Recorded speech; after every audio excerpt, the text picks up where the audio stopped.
Bonjour à tous. Donc, moi, je vais vous parler des relations en fait, entre le paysage et la qualité de l'eau via les interactions entre l'eau et le sol. Donc, j'ai choisi, moi, de vous faire un exposé à travers un exemple qui est l'exemple des concentrations et des teneurs en fait, en terres rares dans les eaux. Alors, le contexte de cette présentation, eh bien, ça va être ce qu'on appelle la toposéquence. En fait, ça va être notre position dans le paysage par rapport à la topographie, et notamment une toposéquence de bassin versant. Donc, on va pouvoir définir deux zones principales. Voilà. Une première zone qu'on va appeler le haut de versant, c'est-à-dire le haut topographique. Dans ce haut de versant, en fait, le sol et le sous-sol vont être très peu baignés par les nappes, par la nappe que j'ai dessinée ici, par la nappe souterraine. Du coup, vous allez avoir là des sols qui vont être bien drainés, voilà, qui ne vont jamais être saturés par les eaux, et donc vous allez avoir des sols dans lesquels vous allez avoir beaucoup d'oxygène, par exemple. Ensuite, on a on va pouvoir définir une deuxième zone, qui est ici une zone de bas de versant, là. Et là, vous voyez très bien que le sol et le sous-sol, ici, peuvent être baignés temporairement par la nappe d'eau. Alors, quand l'eau ne baigne pas le sol, vous avez de l'oxygène dans la porosité du sol. Par contre, quand le niveau de la nappe est plus haut et que le sol, en fait, la porosité du sol est baignée par l'eau, à ce moment-là, vous n'avez plus d'oxygène. Si vous n'avez plus d'oxygène, vous avez une activité biologique qui va être beaucoup plus faible. Et donc, du coup, la matière organique qui est produite dans ce bas de versant ne va pas être dégradée et elle va s'accumuler. Et donc, du coup, ici, vous allez avoir des sols très riches en matière organique. En tout cas, beaucoup plus riches en matière organique que les sols de haut de versant qui, eux, sont bien oxygénés. Et ici, vous allez avoir des sols plutôt asphyxiants. Donc, on a un fonctionnement, en fait, vraiment différent en termes de biogéochimie et d'hydrologie également entre ces deux zones. Et du coup, ça va avoir un impact sur la qualité de l'eau. Alors, j'ai choisi comme exemple là, de vous montrer en fait l'impact du paysage, de cette position dans le paysage sur les éléments traces métalliques. Alors qu'est-ce que les éléments traces métalliques ? Eh bien les éléments traces métalliques, ce sont des métaux, ce sont notamment des métaux toxiques, comme par exemple le plomb, le cadmium, voilà, et notre petit groupe des terres rares, voilà, qu'on appelle REE en anglais pour Rare Earth Element. Et vous avez aussi les métalloïdes comme l'arsenic par exemple ou le sélénium. Donc ces éléments traces, ils ont comme source souvent des sources anthropiques liées à l'agriculture, liées à l'industrie, voilà, liées aux déchets ménagers également. Voilà comment ils sont introduits dans le milieu naturel. Mais ils peuvent être aussi issus d'anomalies naturelles, c'est-à-dire qu'ils sont naturellement très concentrés dans les roches. Et du coup, les sols qui se développent sur ces roches vont être riches également dans ces éléments-là. Le vecteur principal, c'est-à-dire comment est-ce qu'ils vont être mobilisés en fait, entre le sol et l'eau, entre l'eau du sol et la nappe, eh bien justement, c'est l'eau. Voilà. Donc c'est l'eau qui permet de les mobiliser en fait. Et une fois qu'ils sont mobilisés, eh bien ces métaux et ces métalloïdes vont pouvoir atteindre leur cible, c'est-à-dire les organismes vivants. Ils vont entraîner tout un tas de maladies, voilà, de cancers, et ils peuvent être à certaines doses également létales. Et donc du coup, c'est extrêmement important de comprendre leur mobilité dans le milieu naturel. Alors, ce qui est vraiment, quand on parle d'éléments traces métalliques, ce n'est pas tellement la concentration qu'on va trouver dans le milieu qui est importante, mais c'est de savoir comment ils vont être transférés et s'ils sont mobiles. Parce que s'ils sont fortement concentrés mais fixés à un endroit, c'est simple, on traite cet endroit, on élimine la pollution et c'est réglé. Mais s'ils sont en moyenne concentration et très mobiles, ils vont diffuser partout, et là, du coup, on va avoir un volume très important à traiter, à la fois des sols, à la fois des eaux, et donc ça devient beaucoup plus compliqué. Donc parmi ces éléments-là, je vais vous parler des terres rares. Peut-être que je peux passer. Non.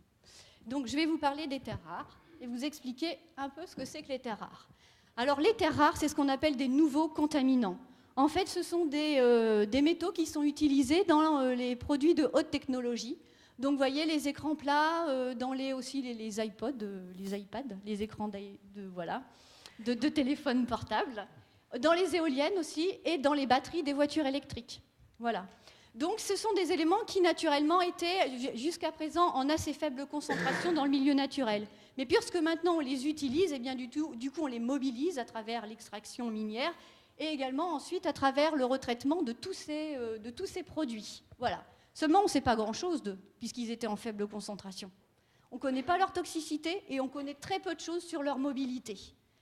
Donc, il va falloir acquérir des connaissances en fait, sur ces éléments, sur ces points-là, en fait. Par contre, il y a un groupe de chercheurs qui les utilisaient quand même pas mal, les terres rares. Ce sont les géochimistes et les géologues. Parce que, en fait, ces terres rares sont particulières. C'est un groupe de 14 éléments, voilà. Elles sont essentiellement sous forme plus 3, c'est le degré d'oxydation. Vous verrez tout à l'heure, je vous expliquerai quelle est l'importance de ce degré d'oxydation. Et ce qu'il y a surtout, c'est qu'elles ont des propriétés chimiques qui sont assez similaires. Et du coup, contrairement à tous les autres éléments chimiques, on peut traiter leur concentration sous forme de spectre. Et ce qui est très intéressant, en fait, c'est que la forme du spectre va traduire un processus chimique, voilà, peut également être, on appelle ça la signature ou le traceur d'une roche, d'une masse d'eau. Et on tente d'ailleurs de les utiliser maintenant pour tracer les processus de dénitrification, en fait, pour savoir si un bassin versant peut être dénitrifiant ou pas, en utilisant justement la forme de ces spectres. Voilà. Alors là, je vais rentrer un petit peu dans le mécanisme chimique, j'espère que je ne vais pas vous perdre et j'espère que je vais être assez pédagogue. Donc parmi ces terres rares, il y a une terre rare particulière qu'on appelle le cérium. Voilà. Donc le cérium, je vous ai expliqué tout à l'heure, enfin les terres rares, je vous ai expliqué qu'elles avaient un degré d'oxydation plus 3, eh bien sauf le cérium qui, lui, dans certaines conditions oxydantes, peut repasser en plus 4. Et vous allez voir que ça, c'est très important. Alors, dans l'eau, comme ça, il ne change pas, il est sous forme plus 3. Par contre, lorsque l'eau est en contact avec des phases oxydantes, notamment des oxydes de fer, des oxydes de manganèse, à ce moment-là, il va pouvoir repasser sous forme plus 4. Qu'est-ce qui se passe ? Quand le cérium voit les oxydes de manganèse ou les oxydes de fer, il va se coller à sa surface. On appelle ça de l'adsorption. Une fois qu'il est collé à sa surface, comme le manganèse est oxydant, eh bien, il va oxyder le cérium. Et le cérium va passer de forme 3 à plus 4. Et quand il est plus 4, il a beaucoup plus d'affinité pour l'oxyde de manganèse et donc il va se coller de plus en plus sur cette surface. Et comment ça va se traduire au niveau du spectre de terres rares ? Par la création de ce qu'on appelle des anomalies de cérium. Alors en rouge, ici, vous avez le spectre de terres rares à la surface des oxydes de manganèse. L'oxyde de manganèse a pompé le cérium. Et donc du coup, on voit qu'il est en beaucoup plus forte concentration à la surface de cet oxyde de manganèse. On a une anomalie positive de cérium. Et en contrepartie, dans l'eau, puisque l'oxyde de manganèse a pompé le cérium, eh bien, on a une création d'une anomalie négative de cérium. Donc ici, dans l'eau, et là, sur le solide. Et ça, en fait, cette particularité sur le spectre est utilisée pour tracer notamment des processus redox, des processus d'oxydation-réduction, en fait, d'anoxie ou d'oxy. Voilà. Alors, si on en revient maintenant à notre problématique de paysage, on peut se poser la question de savoir comment vont évoluer les spectres de terres rares sur la toposéquence. Donc là, je vous ai donné un exemple de toposéquence, d'une toposéquence d'un bassin versant, un petit bassin versant en fait breton, qui est la toposéquence de Kéroland-le-Mercy, qui est située près de Pontivy, en fait sur la commune de Nézin. Alors, ce qui est très intéressant sur cette toposéquence, c'est que la qualité des eaux en fait chimiques est suivie depuis plus de 20 ans. Et qu'elle fait partie d'un observatoire de l'ORE Agris, en fait. Voilà. Sur cette toposéquence, on a des piézomètres. Alors, des piézomètres, ce sont des puits qui sont insérés dans le sol et dans le sous-sol et qui permettent d'échantillonner l'eau. Voilà. Et donc, ces piézomètres, ces puits ont été installés à différentes hauteurs, voilà, à différents points topographiques. Donc, ici, haut de versant et bas de versant.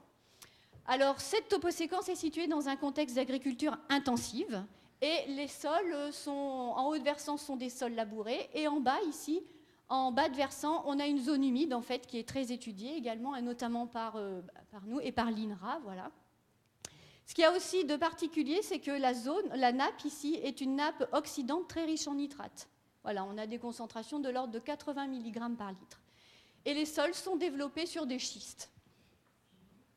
Et donc voilà les spectres de terres rares qu'on a obtenus sur cette toposéquence en fonction donc de l'altitude de la topographie. C'est embêtant, je suis obligée de revenir à chaque fois, excusez-moi. Donc en haut de versant, en fait, eh bien, on a des spectres de terres rares avec des très fortes anomalies de cérium négatives dans les eaux, vous voyez ici. Et en bas de versant, eh bien, cette anomalie de cérium a disparu. Donc voilà, si je fais un petit résumé, en haut de versant, forte anomalie de cérium, En bas de versant, très peu d'anomalies de cérium. On peut se demander vraiment pourquoi on a un tel contrôle de la topographie sur la distribution en solution de ces terres rares. Alors, par ce schéma, ce graphique-là, je voulais vous montrer que ce n'était pas quelque chose de particulier en fait, à cette toposéquence-là, à Kéroland et à Nézin. En fait, vous avez ici l'évolution de l'anomalie de cérium en fonction de la distance à la rivière sur plusieurs toposéquences dans plusieurs bassins versants. Alors, Guérinec, c'est également sur une toposéquence située près de Nézin. Goyoum, c'est une toposéquence située au Cameroun. Et le Haume, en fait, c'est une toposéquence qui est dans une autre zone humide bretonne, la zone humide de Plaine Fougère, qui fait partie d'une zone atelier qui est chapeautée par Ecobio. Donc, quand on est près des valeurs de 1, ça veut dire qu'on a un spectre plat. On n'a pas d'anomalie de cérium. Et quand on a des valeurs plus faibles, ici à 0,2, ça veut dire qu'on a une très forte anomalie de cérium. Et on voit très bien que cette forte anomalie de cérium, en fait, se développe, plus on s'éloigne du ruisseau, plus on remonte, en fait, dans les hauts topographiques. Voilà. Donc, le premier effet qu'on a eu quand on a vu ça, c'était de savoir quelle était la distribution chimique des terres rares dans les eaux en fonction de la topographie. Voilà. Et qu'est-ce qu'on voit? Eh bien, que les terres rares sont essentiellement associées à de la matière organique sous forme colloïdale. Alors, des colloïdes, ce sont des toutes petites particules de matière organique qui restent en suspension dans l'eau, en fait, qui ne décantent pas, qui restent toujours dans l'eau. Alors qu'en haut de versant, plus de 50% en fait, des terres rares sont sous forme libre, c'est-à-dire sous forme d'ions, voilà, dans l'eau, et sous forme inorganique. On en a beaucoup moins lié à la matière organique. Donc, pour faire un résumé, à ce niveau-là, qu'est-ce qu'on savait? Eh bien, on savait qu'en bas de versant, on n'avait pas d'anomalie de cérium et que la spéciation, la distribution chimique des terres rares était dominée par leur complexation sur des colloïdes organiques.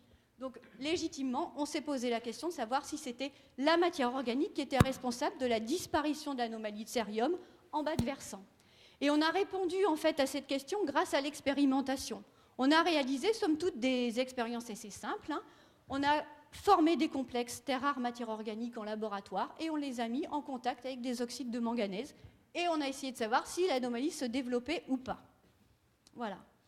Donc voilà les résultats qu'on a obtenus. Le premier graphique ici correspond à l'expérience où on n'a pas mis de matière organique. Parce qu'il fallait d'abord savoir si on était capable, nous, de créer des anomalies positives de cérium sur les oxydes de manganèse en laboratoire. La réponse était oui. Vous voyez, on a un beau développement d'anomalies cérium. Et la deuxième expérience, c'est ici en présence de matière organique. Donc on voit que les terres rares sont toujours capables de se coller à la surface de l'oxyde de manganèse, de se complexer à la surface de l'oxyde de manganèse, mais l'anomalie de cérium a quasiment disparu. Donc en fait, qu'est-ce qui se passe? Donc dans notre solution, on a les terres rares liées à la matière organique. On ajoute de l'oxyde de manganèse. Eh bien les terres rares vont effectivement aller se coller sur l'oxyde de manganèse, mais via la matière organique. Donc du coup, on a terres rares, matière organique, oxyde de manganèse. Les terres rares ne sont plus en contact direct avec l'oxyde de manganèse, et du coup, le cérium ne peut plus s'oxyder, et l'anomalie de cérium ne se développe pas. Voilà. Donc on a réussi à expliquer ce qui pouvait se passer en bas de versant, dans ces sols plus organiques. En haut de versant, qu'est-ce qu'on sait maintenant? Eh bien, en haut de versant, on sait qu'on a une très forte anomalie négative dans les eaux, et que les terres rares sont essentiellement sous forme libre ou liées à des sulfates. En tout cas, pas très peu, beaucoup moins de la matière organique. Et donc, on peut se poser la question de savoir quelles sont les phases ou les processus qui vont contrôler la formation de cette anomalie de cérium. Pour répondre à cette question, nous avons encore utilisé l'expérimentation. Nous avons fait des expériences de lessivage de sol et des expériences de réduction de sol en fonction du rapport matière organique-oxyde de fer. Alors, pourquoi est-ce que vous me direz les oxydes de fer d'un seul coup, puisque je vous parle d'oxyde de manganèse? Eh bien parce qu'en fait, on a très peu d'oxyde de manganèse dans la toposéquence qu'on étudiait. Mais les oxydes de fer et les oxydes de manganèse se comportent exactement de la même façon. Ce sont toutes les deux des phases oxydantes. Voilà. Alors, qu'est-ce que c'est qu'un lessivage de sol? Eh bien, on fait un prélèvement de sol et on fait transiter de l'eau à travers le sol et on regarde ce qu'il y a en sortie, tout simplement. Donc, nous avons réalisé ces lessivages de sol sur différents échantillons qui présentaient des rapports matière organique oxyde de fer différents. Donc, on voit ici qu'en haut de versant, on a peu de matière organique, beaucoup de fer, notamment d'oxyde de fer, alors qu'en bas de versant, beaucoup de matière organique et moins de fer. Et donc voilà les résultats qu'on a obtenus. Ici, je vous montre que les résultats de l'anomalie de cérium. Voilà la taille de l'anomalie de cérium en fonction du rapport. Eh bien, on voit ici, on a une forte anomalie, et là, on n'en a pas. Donc on voit que plus le rapport matière organique oxyde de fer augmente, plus l'anomalie de cérium est petite, en fait, moins on en a. C'est-à-dire, plus on a de matière organique, moins on a d'anomalie de cérium, plus on a de fer, plus on a une forte anomalie de cérium. Ensuite, nous avons réalisé une expérience de réduction de sol. Alors, réduction de sol, ça veut dire quoi? Les oxydes de fer, ce sont des phases oxydantes. Ce sont des oxydes de fer. Pour les détruire, en fait, il faut les mettre dans des milieux où on n'a pas d'oxygène, très peu d'oxygène. On leur pique leur oxygène, en fait. Du coup, on détruit la structure. Et si vous détruisez la structure du solide, tout ce qui a absorbé, qui a collé en surface de ces solides va repasser dans la solution. Voilà. Et donc, voilà les résultats qu'on a obtenus. Donc ici, les spectres de terres rares en fonction des différents rapports. Donc là, vous voyez, pour un rapport matière organique faible, c'est-à-dire un sol riche en fer, eh bien, on a un spectre de terre rare avec une anomalie de cérium. C'est-à-dire que sur ces oxydes de fer, on avait beaucoup plus de cérium que d'autres terres rares. Voilà. Donc ça veut dire que ces oxydes de fer ont pompé du cérium dans la solution. Donc on a beaucoup d'oxydes de terre rares sur ces oxydes de fer. En contrepartie, on en a moins dans la solution. Et pour les sols ici qui ont un rapport matière organique fer fort, c'est-à-dire beaucoup de matière organique et pas de fer, on a un spectre plat. Ici, toujours dans ces expériences, on a suivi l'évolution de la concentration en cérium, voilà, en fonction de la concentration en fer qui est repassée dans la solution au cours de l'expérience de réduction. On voit que plus la concentration en fer augmente, plus la concentration en cérium augmente. Voyez.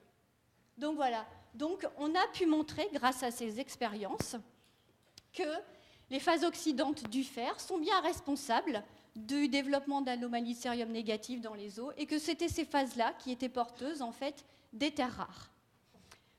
Donc du coup, si on fait un petit résumé, si on a une source de terres rares, anthropique ou naturelle, à la surface des sols, en haut de versant, elles vont rencontrer des sols qui ont un faible rapport matière organique oxyde de fer, c'est-à-dire plus d'oxyde de fer. Donc les terres rares vont s'associer aux oxydes de fer, le fer va pomper le cérium et du coup on va avoir développement dans la solution d'un spectre avec une forte anomalie négative. Et les terres rares qui restent dans la solution sont en majorité libres, voilà, et du coup elles sont mobiles. Toujours si on a une source de terres rares qui cette fois-ci rencontre un sol très riche en matière organique avec peu d'oxyde de fer, à ce moment-là les terres rares vont s'associer avec cette matière organique colloïdale qui va empêcher le développement de l'anomalie de cérium, un spectre plat. Et donc, du coup, les terres rares ont une spéciation essentiellement colloïdale. Elles sont liées à ces petits colloïdes. Voilà. Et donc, en conclusion, cette étude a montré que la position dans le paysage, eh bien, elle contrôle, vous l'aurez compris, la composition et les propriétés du sol, qui contrôlent à leur tour la nature des phases porteuses, ici dans un cadre général des éléments traces métalliques, mais également des terres rares, qui à leur tour contrôlent la spéciation en solution, en tout cas les quantités d'éléments traces et de terres rares dans la solution, qui ensuite vont contrôler les capacités de transport des polluants. Parce que dans notre haut de versant, où on a nos terres rares, dont une partie s'est associée aux oxydes de fer, ce qui reste en solution, on a vu que c'était essentiellement sous forme libre. Ça veut dire que ça transite très facilement et que ça se retrouve très facilement dans la nappe souterraine, ou alors ça ruisselle très facilement à la surface des sols. Donc, c'est très mobile.